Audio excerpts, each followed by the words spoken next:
Hello everyone, welcome back once again. आशा करता हूँ आप बहुत अच्छे होंगे। हम कर रहे हैं यूपी एसआई की पॉलिटी के पीवाईक्यू कोर्स, पीवाईक्यूज, ठीक है, जिसके अंतर्गत हम 4 वीडियो कर सकें।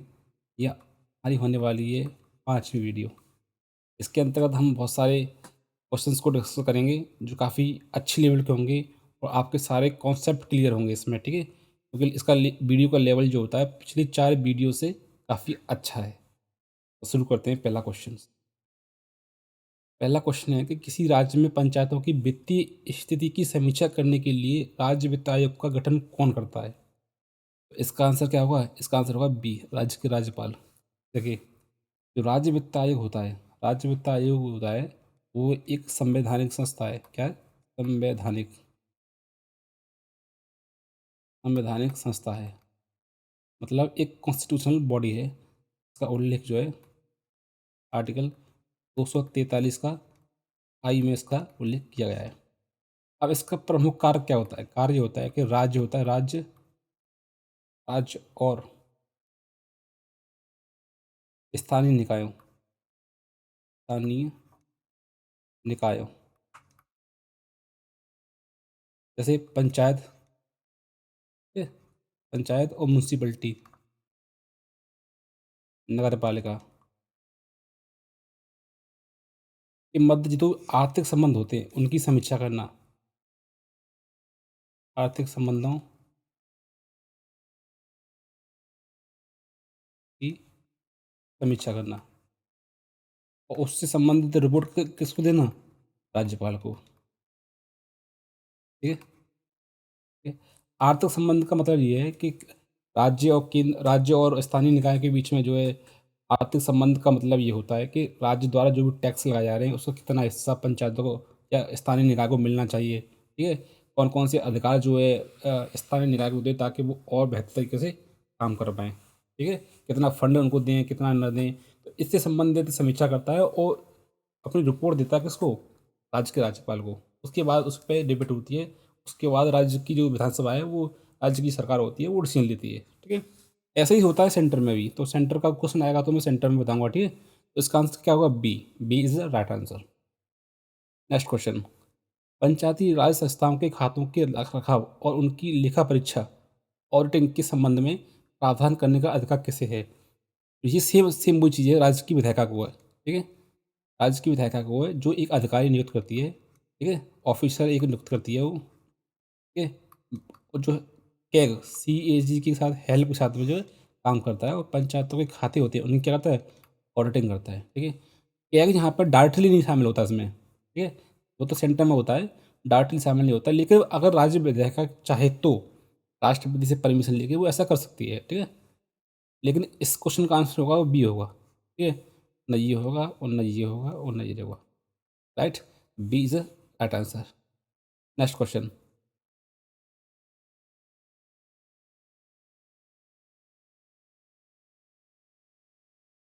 निम्नलिखित में से कौन जिले में पंचायतों और नगरपालिकाओं द्वारा तैयार की गई योजनाओं को समेकित करता है? ये पंचायत और नगरपालिका के बीच में जो कौन सी एक योजना है जो दोनों को मिलाकर एक योजना प्रस्तुत करती है? क्या है वो? उसका नाम है जला योजना समिति। जल योजना समिति, समिति कह दो या योजना के वो कह दो, योजना कह दो, बात एक ही है। तो डी इज राइट आंसर होगा। इसका मतलब ये होता है कि ये पंचायती क्षेत्र होते हैं और नगरपालिका के क्षेत्र होते हैं, उनको मिलाकर एक ऐसी इंटीग्रेटेड एंड कंसोलिडेटेड एक प्लान प्रस्तुत कर सकें ताकि हम अच्छे रिजल्ट प्राप्त कर सकें। इसका उद्देश्य ये होता है। और जो ये तो होता है छोटे शहरों में, छोटे जिलों में। ठीक है, जो बड़े डिस्ट्रिक्ट होते हैं उनमें महानगर पालिका होती है, मतलब नगर नगर निगम होते हैं, महानगर पालिका, वहाँ के लिए अलग योजना होती है। वो आने वाले सारे क्वेश्चंस में आपको देखने को मिलेगी। तो इसका आंसर क्या हो जाएगा? D is right answer. तो संविधान में उल्लेख किया गया है, संविधान में उल्लेख किया गया है आर्टिकल 243 जेड और डी में उसका उल्लेख किया गया है। ठीक है, ये आपको याद करने की जरूरत नहीं है, ये पूछा नहीं जाएगा कभी। ये कॉन्सेप्ट जरूर से पूछा जाएगा आपसे बस। नेक्स्ट क्वेश्चन, तो आ गया, क्वेश्चन आ गया। महानगर क्षेत्र के लिए योजना और समन्वय के संबंध में महानगर योजना समिति के कार्यों के संबंध में कानून द्वारा प्रावधान करने का अधिकार किसके पास है? आगे ना, क्या बोले ये यार, ये बड़े बड़े जिलों में होती है, जहाँ पर नगर निगम होते हैं। क्या होगा? राज्य की विधानमंडल जो होती है वो करती है। राइट। नेक्स्ट क्वेश्चन, नगर निगम की बैठकों की अध्यक्षता कौन करता है? मेयर करते हैं, आपको ये पता है, ये तो फैक्ट है, आपको याद कर लेना है। ठीक है, B is a right answer.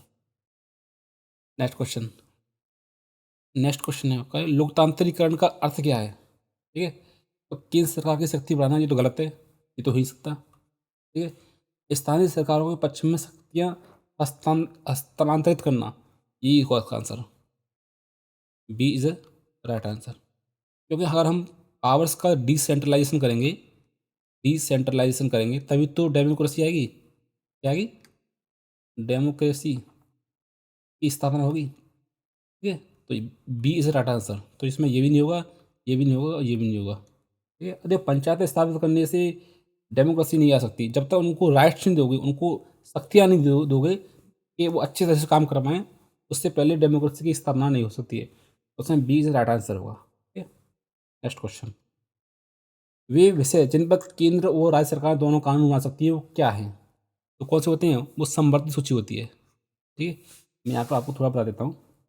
देखिए, 3 तरह की सूचियाँ होती हैं, सूचियाँ। ठीक है, द लिस्ट, राइट। एक होती है, इसको बोलते हैं संघ सूची, संघ सूची। ठीक है, एक होती है राज्य सूची, और तीसरी होती है, इसको बोलता था समवर्ती सूची, वर्ती सूची। राइट। संघ सूची वो सूची होती है जिसमें जितने विषय सम्मिलित होते हैं उन पर केवल केंद्र सरकार ही कानून मतलब पार्लियामेंट कानून बना सकती है। क्या? पार्लियामेंट ही कानून बना सकती है। राज्य सूची वो होती है जिसकी राज्य की विधानसभा होती है वो कानून बना सकती है। ठीक है, स्टेट लेजिस्लेटिव। और संबंधित सूची होती है, यहाँ पे पार्लियामेंट भी बना सकती है और स्टेट भी बना सकते हैं, असेंबली बना सकती है। ठीक है, अगर दोनों में किसी विषय को लेकर टकराव उत्पन्न होता है तो पार्लियामेंट द्वारा बनाया कानून ही क्या माना जाएगा? सुप्रीम माना जाएगा। ठीक है, तो स्टेट वाला अपने आप निरस्त हो जाएगा। ठीक है, तो समवर्ती सूची इज अ राइट आंसर। ये आपको कॉन्सेप्ट समझ में आ गया होगा, आई होप। ठीक है, नेक्स्ट क्वेश्चन देखते हैं, केंद्र राज्य संबंध।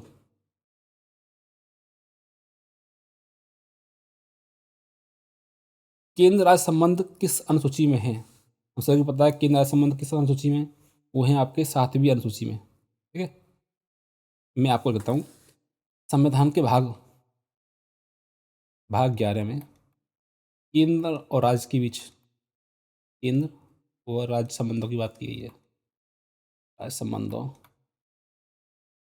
की बात की गई है। ठीक है, इसमें 3 प्रकार संबंधों की बात की गई है। ठीक है, एक होता है आर्टिकल 245 से लेकर, ये पूछा जाता है, 245 से लेकर 255 के बीच में। ठीक है, और एक होता है, इसको बोलते हैं तो आर्टिकल 256 से लेकर के 263 के बीच में। ठीक है, और तीसरा होता है आर्टिकल 268 से लेकर के 281 के बीच में। ठीक है, ये होते हैं आपके विधायी संबंध, विधायी संबंध।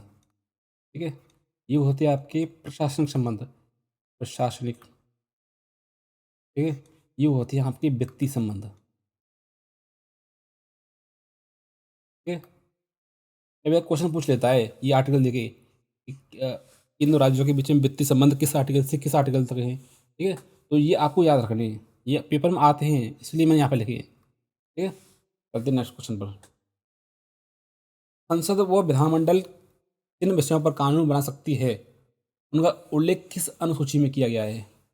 7वीं अनुसूची में। ठीक है, आपको सही पता है, 7वीं अनुसूची में 3 लिस्ट दी गई है ना, संघ सूची, संबद्ध सूची और राज्य सूची। ठीक है, जो फैक्ट है आपको याद करना है।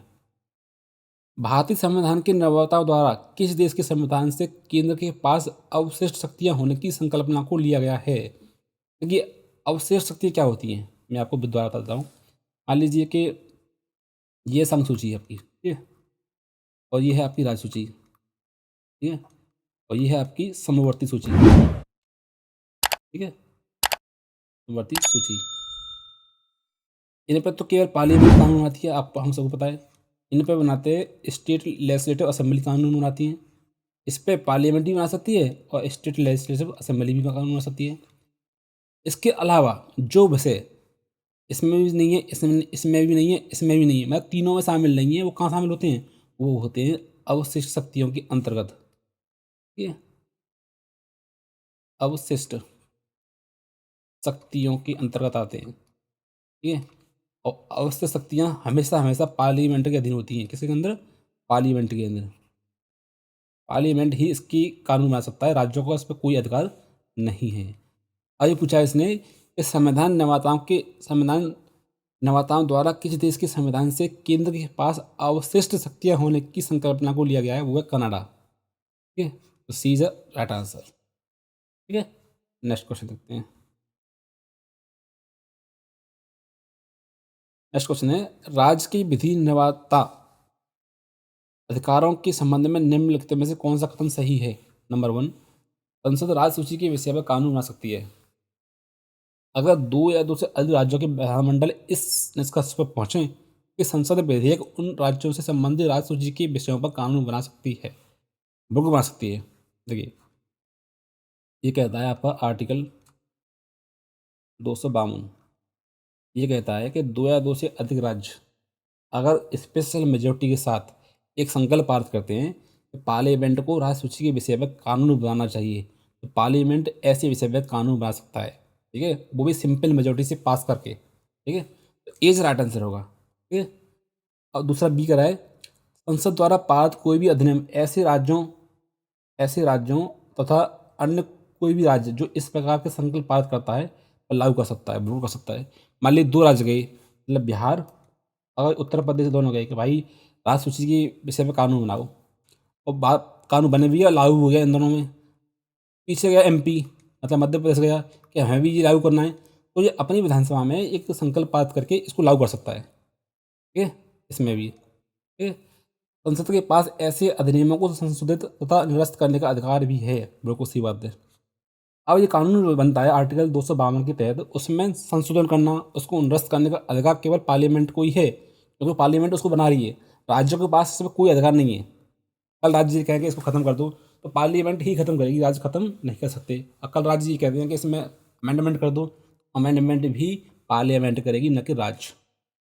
राइट, तो इसका कौन सा होगा? इसमें तीनों सही हैं, तो A B C B is the right answer. ठीक है, यहाँ पे थोड़ा सा एक कॉन्सेप्ट आपको बताता हूँ। आपने हर क्वेश्चन में जब जब भी आप पॉलिटी पढ़ेंगे, आपको एक साधारण साधारण बहुमत, ठीक है, साधारण बहुमत बहुमत और दूसरा होगा विशेष बहुमत, विशेष बहुमत बहुमत ना होगा, इसको बोलते हैं सिंपल मेजोरिटी।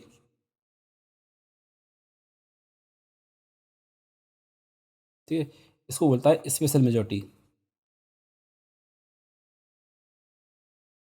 ठीक है, सिंपल मेजोरिटी क्या होती है? सिंपल मेजोरिटी जो होती है कि मान लीजिए कोई बिल आया पार्लियामेंट में वोटिंग के लिए। ठीक है, वोटिंग में मान लो 200 मेंबर है उसमें इस समय, मतलब वोटिंग के समय जो मेंबर उपस्थित होते हैं और मतदान में भाग लेते हैं, उनका 50% से अधिक, वो हो जाता है सिंपल मेजोरिटी। ठीक है, स्पेशल मेजोरिटी क्या होता है? स्पेशल मेजोरिटी जो होता है ये थोड़ा टफ होता है। ये होता है कि वोटिंग के समय उपस्थित सदस्य और वोटिंग में भाग लेने वाले सदस्यों का 2/3, मतलब अब समझो 200 का 50% कितना हो गया? 50% अधिक, 101, और 200 का 2/3 निकालोगे तो वो बोला जाएगा स्पेशल मेजोरिटी। स्पेशल मेजोरिटी, इसलिए ये थोड़ा टफ होता है। ठीक है, इसलिए ये टफ होता है और ये काफ़ी सिंपल होता है, ये वाला सिंपल मेजोरिटी वाला। तो ये कॉन्सेप्ट आपको समझ में आ गया होगा, आई होप। चलते हैं आगे, नेक्स्ट क्वेश्चन देखते हैं। निम्नलिखित में से कौन सा एक संवैधानिक निकाय है? कौन सा है? नीति आयोग संवैधानिक निकाय नहीं है। ठीक है, ये एक कार्यकारी निकाय है। ठीक है, सेंट्रल ब्यूरो ऑफ इन्वेस्टिगेशन ये भी नहीं है। ठीक है, अंतर्राज्यीय परिषद ये है। अंतर्राज्यीय परिषद मतलब इंटर स्टेट काउंसिल। कौन सा आर्टिकल है वो? तो आर्टिकल है इसका 263। ठीक है, ये बनाया इसलिए गया था कि केंद्र राज्यों के बीच में जो झगड़े होते हैं, जो विवाद के इशू होते हैं उन पे थोड़ा विचार विमर्श किया जा सके, थोड़ा मेल मिलाप किया जा सके और उनके बीच में बेहतर कोऑर्डिनेशन हो सके, तो ये बनाया गया था सबसे पहले। तो आर्टिकल 263 में इसका उल्लेख है, ठीक है। ये संवैधानिक संस्था है, इसलिए आर्टिकल मैं आपको बताया है, ठीक है। नेक्स्ट क्वेश्चन देखते हैं।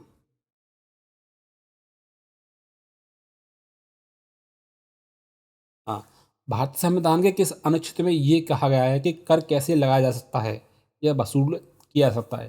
तो ये है आपका 265 में।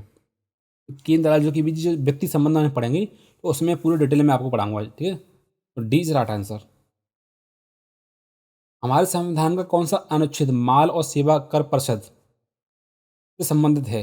देखिए ये जीएसटी काउंसिल की बात कर रहा है, ठीक है। तो जीएसटी काउंसिल में कहाँ पर है हमारा 279A में इसका जो उल्लेख किया गया है, ठीक है। अब कौन सा अमेंडमेंट था जिसके माध्यम से जो है जीएसटी लाया गया था? तो ये होता है 101 कॉस्टल अमेंडमेंट एक्ट 2016। ये आपको याद होना चाहिए, राइट। Next question.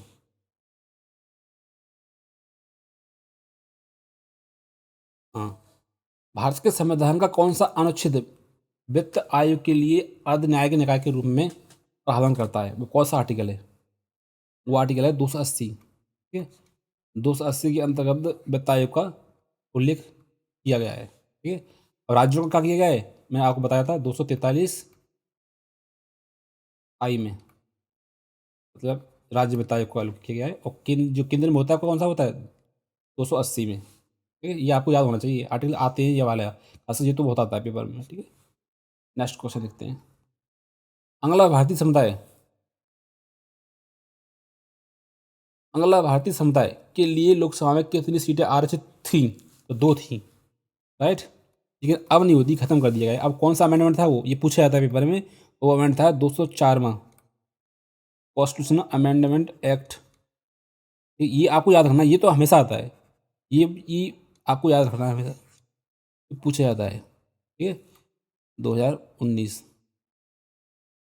ठीक है। नेक्स्ट क्वेश्चन देखते हैं। भारतीय संविधान के किस भाग में केंद्र राज्य के विधायी संबंधों पर चर्चा की गई है, दी गई है? तो कौन सा भाग 11 है ना, वो सबको पता है। Please right answer. आर्टिकल से आपको पता होना चाहिए, 245 से लेकर 255 के बीच में क्या है? विधायी संबंध है। आर्टिकल 245 से लेकर 255 के बीच में विधायी संबंधों की चर्चा की गई है।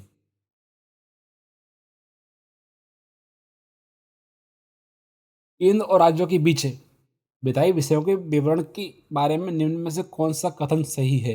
नंबर 1, संघ सूची में लिए गए विषयों पर केवल केंद्रीय सरकार ही कानून बना सकती है। बिल्कुल सी बात है। ठीक है।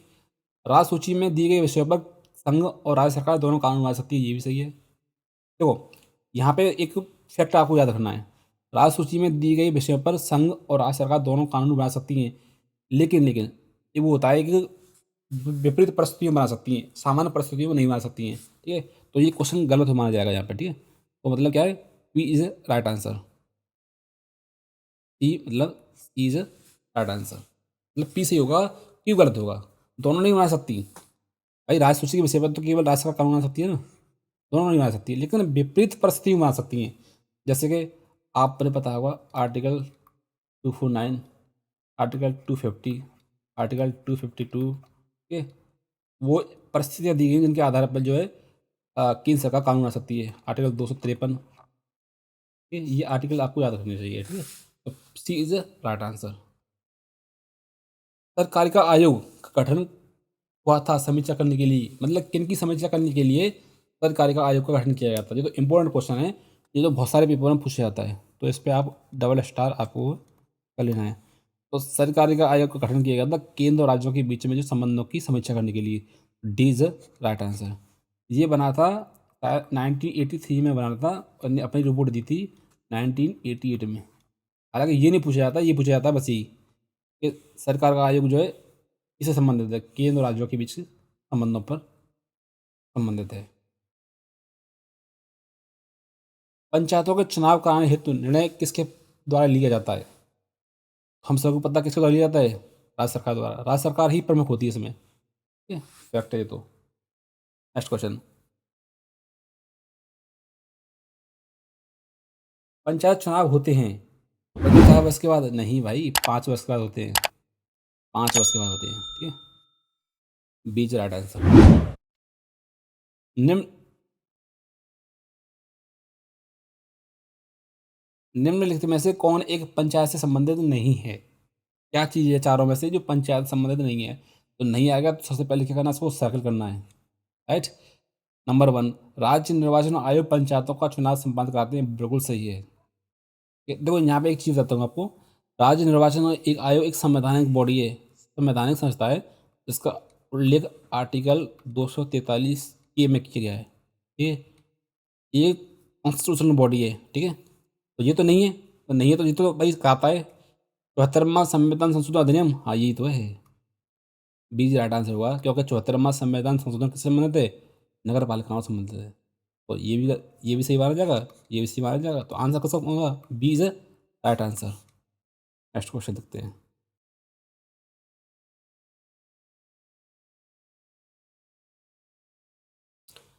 पंचायती राज का मुख्य उद्देश्य क्या है? ठीक है, पहला क्वेश्चन पढ़ते हैं, पहला ऑप्शन पढ़ते हैं। कृषि उत्पादन को बढ़ावा देना, रोजगार को बढ़ावा देना, लोगों की राजनीतिक जागरूकता को बढ़ावा देना, लोगों को विकास मूलक प्रशासन में भागीदारी योग्य बनाना।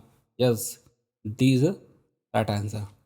ठीक है, यहाँ पे थोड़ा मैं आपको थोड़ा एक्सप्लेन करता हूँ कि पंचायती कॉन्सेप्ट आया कैसे। ठीक है, देखिए पहले आज़ादी के बाद में 1952 में एक कार्यक्रम चलता था, इसका नाम था कम्युनिटी कम्युनिटी डेवलपमेंट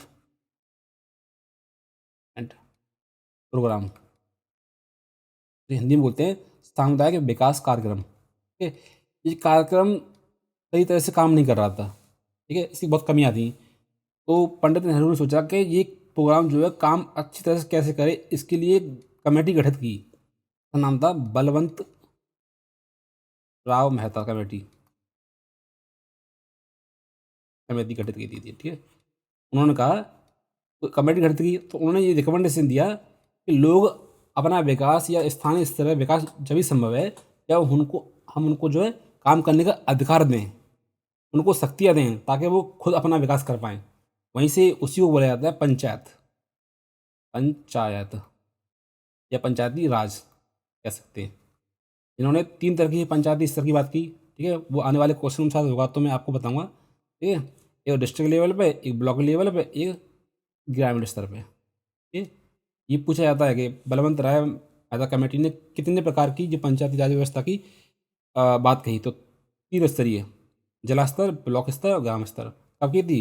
1957 में, राइट। क्या होगा? D is right answer.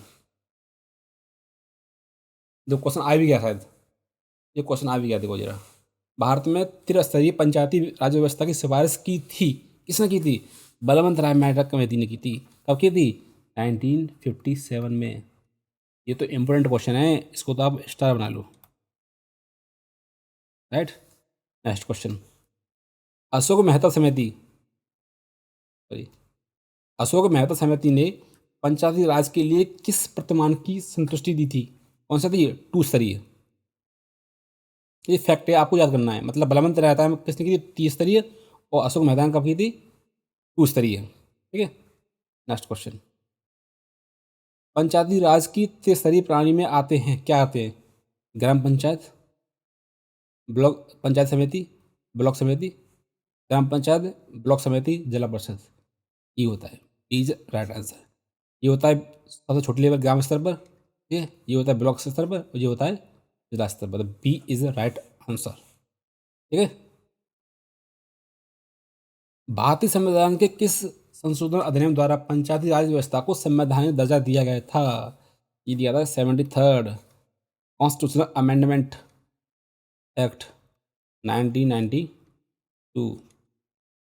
ये नेक्स्ट क्वेश्चन देखते हैं।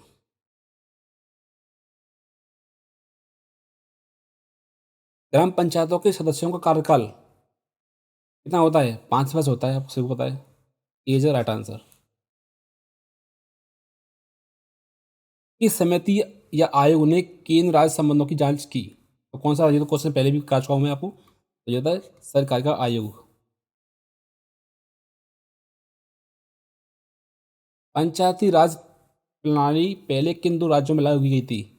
कौन सी? आंध्र प्रदेश और राजस्थान की गई थी सबसे पहले, ठीक है, ये फैक्ट है। कौन सा जिला था? नागौर जिला, राजस्थान का नागौर जिला, नागौर डिस्ट्रिक्ट था, नागौर डिस्ट्रिक्ट मतलब जिला था। तो 2 अक्टूबर 1959 में इसको लागू किया गया था, ठीक है, ये आपको याद रखना है, राइट। Next question. राजस्थान पहला राज्य है जिसमें, सेम क्वेश्चन है, स्थानीय प्रशासन शुरू किया गया था, ये राइट आंसर।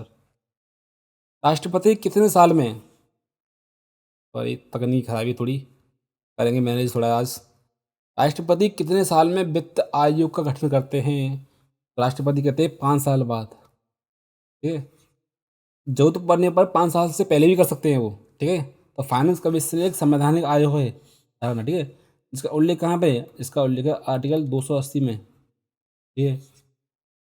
जो केंद्र और राज्य के मध्य जो होता है, मतलब केंद्र और राज्य, वो केंद्र और राज्य के मध्य जो कराधान व्यवस्था होती है, टैक्सेशन, टैक्सेशन संबंधित रिकमेंडेशन किसको? प्रेसिडेंट को, प्रेसिडेंट को देता है, ठीक है। और ये रिकमेंडेशन कैसी होती हैं? कैसी होती हैं? बाध्यकारी नहीं होती हैं, मैंडेटरी नहीं होती हैं, ठीक है। तो ये आपको याद रखना है। तो 5 साल होता है। Next question. केंद्र निम्नलिखित में से कौन सा कर लगाता है, एकत्रित करता है और प्रतिधारित करता है? कौन सा कर है वो? देखिए, इसका आंसर होगा आयकर पर सेस, ये लगाता है, ये सेंट्रल गवर्नमेंट के अंदर आता है, ठीक है। और सेस का उल्लेख आर्टिकल किस में है? 271 में। सेस होता है कि टैक्स के ऊपर टैक्स, मान लीजिए ये टैक्स है, ये हम गवर्नमेंट लगाती है, तो इसके ऊपर भी हम क्या लगाते हैं? एक टैक्स लगाते हैं, उसको बोला जाता है सेस। और इसके द्वारा जो भी राशि हुई तो वो किसकी होगी? वो सेंटर की होती है, न कि राज्य की, याद रखना, ठीक है। राज्य की संचित निधि का क्या हो जाता है? वो हिस्सा हो जाता है। राज्य का इससे कोई लेना देना नहीं है, ठीक है। Is right answer. Next question. अंतर्राष्ट्रीय का अंतर्राष्ट्रीय कगारों को लागू करने के लिए राज्य सूची में दी गई विषयों पर संसद द्वारा अधिनियमित कानूनों के द्वारा निम्नलिखित में कौन से हैं? व्यापार संपत्ति संपदा संपत्ति अधिकार, ठीक है। दूसरा है अपहरण विरोधी अधिनियम, दोनों दोनों कर सकते हैं हम, ठीक है। ये तो आपको पता होगा कि आर्टिकल 253 क्या कहता है। आर्टिकल 253 में ये लिखा हुआ है, सीधे सीधे लिखा हुआ है, तो पी के दोनों सही होंगे इसमें, ठीक है। आर्टिकल में लिखा है तो ज़्यादा एक्सप्लेन करने की जरूरत नहीं है, ठीक है। ऐसे बोथ, सॉरी ए सही होगा इसमें, राइट। Next question.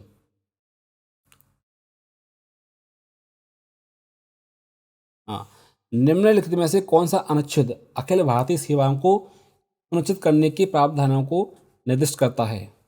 मतलब ऑल इंडिया सर्विस की बात कर रहा है, ठीक है। ऑल इंडिया सर्विस की होती है आर्टिकल 312 में। ये ऑल इंडिया सर्विस होती क्या है? ऐसी सर्विस जो संपूर्ण भारत में जो है काम करती है, उसको बोला जाता है ऑल इंडिया सर्विस। इसका उल्लेख आप देखोगे तो आर्टिकल 312 में, 312 में किया गया है। 312 ये कहता है, अगर राज्यसभा राज्यसभा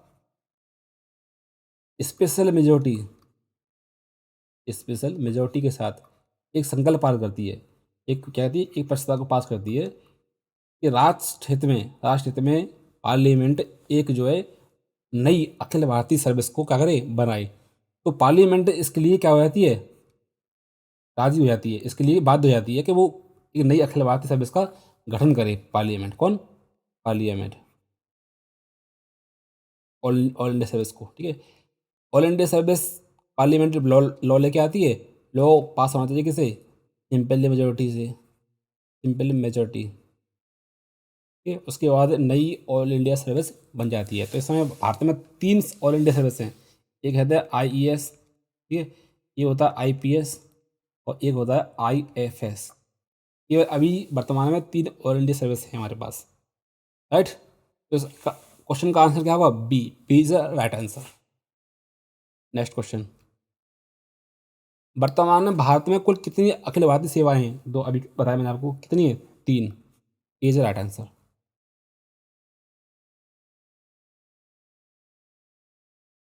अखिल भारतीय सेवाओं के जनक के रूप में किसे जाना जाता है? सरदार पटेल को जाना जाता है, ठीक है। तो ये फैक्ट है, आपको याद कर लेना है, राइट। नेक्स्ट क्वेश्चन, संविधान द्वारा भारत में किन निकायों को योग्य पद्धति की पहली मतलब guardian of the merit system के रूप में जाना जाता है? तो वो होता है यूपीएससी। ठीक है, यूपीएससी मात्र एक ऐसा संस्था है जो केवल मेरिट के आधार पर भर्ती करता है। जिसकी ज़्यादा मेरिट होगी वो पहले नंबर पे आएगा, और जिसकी मेरिट कम होगी वो बाहर हो जाएगा, या कम नीचे आएगा या बाहर हो जाएगा। ठीक है, तो मेरिट बेस्ड संघ लोक सेवा आयोग क्या है? एक मेरिट बेस्ड कमीशन है। डॉक्टर बी आर अम्बेडकर ने इसको इसलिए बनाया था कि जो व्यक्ति योग्य होगा वो पहले आएगा, और जो कम योग्य होगा वो बाद में आएगा। तो इसके संबंध में उन्होंने डॉक्टर बी आर अम्बेडकर ने बोला था ये यूपीएससी के बारे में। तो मेरिट बेस्ड कमीशन है ये। ठीक है, रिजर्वेशन होता है वो सेकेंडरी बच्चे होता है, लेकिन इसकी जो फाइनल जो मेरिट बनती है वो क्या बनती है? मेरिट के आधार पे तो बच्चे आते हैं लिस्ट, इसका पहले रैंक आई है, इसकी दूसरी रैंक आई है, इसकी तीसरी रैंक आई है। राइट, नेक्स्ट क्वेश्चन, भारतीय संविधान का भाग 14A निम्नलिखित में से किससे संबंधित है? तो मैं आपको बता दूं 14A किससे संबंधित है? ट्रिब्यूनल से, न्यायाधिकरण से संबंधित है। देखिए ये क्या होता क्या है, पहले आपको समझिए। पहले मूल संविधान में ट्रिब्यूनल से संबंधित कोई प्रावधान नहीं था। ठीक है, लेकिन अमेंडमेंट आया। कौन सा अमेंडमेंट था? 42nd कॉन्स्टिट्यूशनल अमेंडमेंट एक्ट 1976 लेके आए, जिसके माध्यम से संविधान में भाग जोड़ा गया नया। कौन सा? 14, मतलब 14A, सॉरी 14A जोड़ा गया था। 14A जोड़ा गया था। ठीक है, आर्टिकल जोड़ा गया था 223, 300, सॉरी 323A और 323B। ठीक है, ये दो आर्टिकल से जुड़े गए थे इसके संबंध में। अब ट्रिब्यूनल होता क्या है मैं आपको बताऊं। ये ट्रिब्यूनल होता क्या है, हम सभी को पता है कि हमारी जो न्यायपालिका है उस पर कितना लोड है, इतने केसेस हैं और जजों की नियुक्ति कम है। तो उस बर्डन को कम करने के लिए एक क्षेत्र विशेष से संबंधित अलग अलग जो है ट्रिब्यूनल्स बना दिए जाते हैं।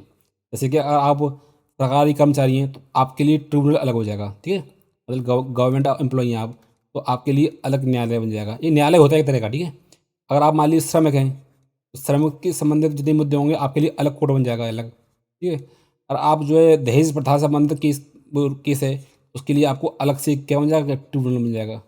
अलग अलग केसों के लिए अलग अलग ट्रिब्यूनल्स बनते हैं। राइट, वही होता है। अब इसके ट्रिब्यूनल्स द्वारा जो भी डिसीजन दिया जाएगा इसके खिलाफ आप हाई कोर्ट जा सकते हैं, आप सुप्रीम कोर्ट भी जा सकते हैं। ये ऐसा कुछ नहीं है। ठीक है, तो ये तो होता है प्रशासनिक मामलों से संबंध, मतलब अब आईएएस हैं, आईपीएस हैं या आईआरएस हैं, आप संबंध कोई विवाद है, आपकी भर्ती से संबंध कोई विवाद है, आपकी पेंशन से संबंध कोई विवाद है। ठीक है, तो वो आप सुनवाई कौन करेगा? या आपके साथ अन्याय हुआ है किसी भर्ती में या नियमों के संबंध में, तो आप 323A के तहत प्रशासनिक ट्रिब्यूनल जा सकते हैं। राइट, और जो प्रशासनिक ट्रिब्यूनल से हटके जितने भी मामले होते हैं वो उनके लिए होता है 323B में। राइट, जैसे कि आप देखेंगे भूमि संबंध कोई मामला है, भूमि भूमि संबंध मामला तो इसमें आएगा। ठीक है, सरकार बना सकती है 323B के तहत। ठीक है, मान लीजिए श्रम से संबंध मामला है, जैसे कोई आप मान लीजिए कि और भी मामले आते हैं, जैसे कि अंतर्राज्यीय व्यापार होता है। ठीक है, वहाँ भी इसको मामला होता है, राज्य राज्यीय व्यापार, ट्रेड। ठीक है, तो ये मामले लगाते हैं और प्रशासन ट्रिब्यूनल्स कहाँ आता है? 323A में। बाकी किस में आते हैं? 323B में। और पार्लियामेंट को राइट दिया गया है, पार्लियामेंट गठन करे इसका। राइट, पार्लियामेंट लॉ लेके आती है, लॉ के अंडर बनते हैं ये 323A 323B के अंतर्गत बनते हैं ट्रिब्यूनल्स। आई होप आपको ये कॉन्सेप्ट समझ में आ गया होगा। नेक्स्ट क्वेश्चन, संविधान का कौन सा अनुच्छेद उपयुक्त विधायिका, संसद या राज्य विधायिका को भूमि सुधार से संबंधित विवादों के न्याय निर्णय के लिए एक न्यायाधिकरण स्थापित करने का अधिकार देता है? सेम क्वेश्चन आ गया, मैंने जो अभी बताया है वो सेम क्वेश्चन आ गया, तो मजा आ गया। देखो तो आ गया क्या? कौन सा? वो 323B अभी बोला मैंने। 323A है वो प्रशासनिक मामलों से संबंधित है, और बाकी 323B है वो अलग मामलों से संबंधित है। प्रशासनिक मामलों को छोड़ के बाकी सब मामले किसमें आ जाते हैं? 323B में। कौन सा होगा? Is right answer. Next question, next question कहाँ गया? ये चुनाव आयोग किस अनुच्छेद के अंतर्गत स्थापित किया गया है? तो बी इज राइट आंसर। ठीक है, 323B में ये संविधान संस्था है। ठीक है, नेक्स्ट क्वेश्चन, निर्वाचन आयुक्तों की संख्या मुख्य निर्वाचन आयुक्त को छोड़कर कौन तय करता है? प्रेसिडेंट ऑफ इंडिया करते हैं। ठीक है, क्योंकि उनके पास ये राइट दिया गया है कि वही करें इसका निर्धारण। तो A is the right answer. Right. कौन सा संगठन भारत में राजनीतिक दलों को मान्यता देता है? वो इलेक्शन कमीशन ऑफ इंडिया होता है। ठीक है, यही देता है कि कौन सा राजनीतिक दल होगा वो क्या होगा, राष्ट्रीय होगा, ये कौन सा क्या होगा, राज्य स्तरीय दर्जा। तो देता है ना कि ये राष्ट्रीय दर्जा है, इसको प्राप्त है, इसको नहीं है। तो वो कौन करता है? इलेक्शन कमीशन ऑफ इंडिया ही करता है। ठीक है, और दलों को मान्यता देना, उनको रजिस्ट्रेशन करना, उनकी उनकी जो है वोटरों की जो है नामांकन तैयार करना, SIR कराना, जो आजकल बहुत डिबेट में चल रहा है, वो कौन करता है? भारत निर्वाचन आयोग। तो A is the right answer. Bharat में पहली बार किस विधानसभा क्षेत्र में इलेक्ट्रो वोटिंग मशीन EVM का प्रयोग किया गया था? तो मतलब केरला था पहली बार। और यहीं पे पहली आदर्श आचार संहिता लागू की गई थी। कहाँ पे? केरल में ही। आपको याद रखना है। निम्नलिखित सॉरी निम्नलिखित में से किस चुनाव में भारत में नोटा की अनुमति दी गई थी? कौन सा नाम था? तो लोकसभा का था। ठीक है, तो डी इज राइट आंसर। ठीक है, आई होप आपने ये वीडियो एंजॉय किया होगा। थोड़ी तकनीक खराबी थी, लेकिन हम इस पर काम करेंगे। कल आपको ये देखने को नहीं मिलेगी। मिलते हैं कल आपको नेक्स्ट वीडियो में। Thank you so much.